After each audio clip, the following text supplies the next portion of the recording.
অভিনেত্রী মিষ্টি জাহান ছোট পর্দা দিয়ে অভিনয় ক্যারিয়ার শুরু, কাজ করছেন সিনেমাতেও। এখনো পড়াশোনা করছেন মিষ্টি, তবে স্বপ্ন বুনছেন বড় অভিনেত্রী হবার। হ্যাঁ, তখন তো আমি খুব চেয়েছিলাম যে আমি খুব সুপারস্টার নায়িকা হয়ে যাব। আমার একটার পর একটা যেরকম শাড়ি দুলানো মিউজিক ভিডিও করব, তারপর হচ্ছে অনেক ভিডিওস আসবে, আমি আর্টিস্টদের সাথে নতুন নতুন হিরো আসবে, বিশেষ করে সুন্দর সুন্দর হিরো আসবে, তাদের সাথে রোমান্টিক গান শ্যুট করব। জানালেন সিনেমা ইন্ডাস্ট্রির সাম্প্রতিক অবস্থার কথা। আমাদের ইন্ডাস্ট্রি না হেলদি কম্পিটিশনের চাইতে লেগ পোলিংটা অনেক বেশি হয়।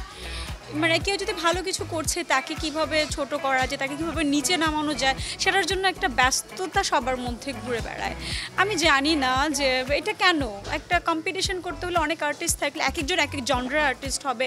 কেউ অ্যাকশন জনরার হবে, কেউ রোমান্টিক জনরার হবে, তারপরে কেউ অ্যাক্টিং, মানে বিভিন্ন ডিফারেন্ট সেক্টরে থাকবে। শুধুমাত্র একজন শিল্পীর উপর নির্ভরতা কমানোর গুরুত্ব তুলে ধরে তিনি বলেন, বেশি বেশি শিল্পী তৈরির প্রতি জোর দিলে দেশের বিনোদন জগতের প্রসার হবে। এক কেন্দ্রিক হয়ে গেছে, একটা আর্টিস্ট কেন্দ্রিক ইন্ডাস্ট্রি হয়ে গেছে। এই জিনিসটা একটু খারাপ লাগে, মানে এটা সত্যি কথা। বাট আমি জানি না বাংলাদেশ ফিল্ম ইন্ডাস্ট্রি, আমার মনে হয় যে ডে বাই ডে চেঞ্জ হচ্ছে। মিষ্টি বলেন, এখনকার নায়িকারা অনেক স্বাস্থ্য সচেতন, তাদের এই মন মানসিকতা বিনোদন জগৎকে এগিয়ে নিচ্ছে। আগে প্রদর্শন হতো না বলে না, এক একজন এক একটা বুড়ি নিয়ে নিয়ে নায়ক নায়িকারা আসতো। সো এখন যেহেতু তারা একটা জানে একটা ড্রেস দেখাইলে ওই পোর্শনটার মধ্যে একটু চর্বি দেখা গেলে দেখতে বাজে লাগবে, এই যে তাদের মাথার মধ্যে প্রবণতা আসছে, এই জন্য আমরা এখন সুন্দর সুন্দর ফিটেস্ট আর্টিস্টদেরকে দেখতে পাই।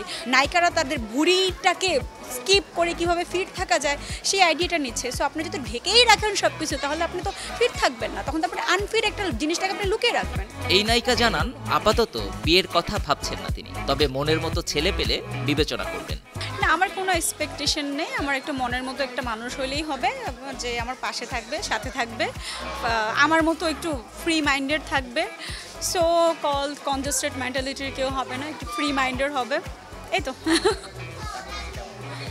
টাকা পয়সা থাকলে ভালো হয়, না থাকলে সমস্যা নয়, দুজন মিলে ম্যানেজ করে নিই। তবে ভালো মানুষ হওয়াটা ইম্পর্টেন্ট।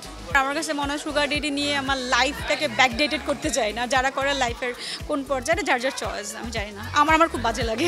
সিনেমা নিয়ে ভীষণ আশাবাদী মিষ্টি, জানালেন চলচ্চিত্র শিল্প নিয়ে তার প্রত্যাশার কথা। আপনারা বাংলা সিনেমা দেখুন বেশি বেশি করে, আবার বাংলা সিনেমার আগের সময় নিয়ে যান, বাংলা সিনেমাকে ভালোবাসুন।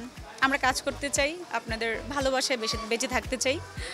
থ্যাংক ইউ, আর আমার জন্য দোয়া করবেন। Thank you so much. চিত্রনায়িকা মিষ্টি কয়েকটি সিনেমায় অভিনয় করেছেন। এর মধ্যে কিল হিম ও ডেড বডি সিনেমা দুটি দর্শকদের কাছে ব্যাপক সাড়া ফেলেছিল। GM Mahmud, 52 TV, Dhaka.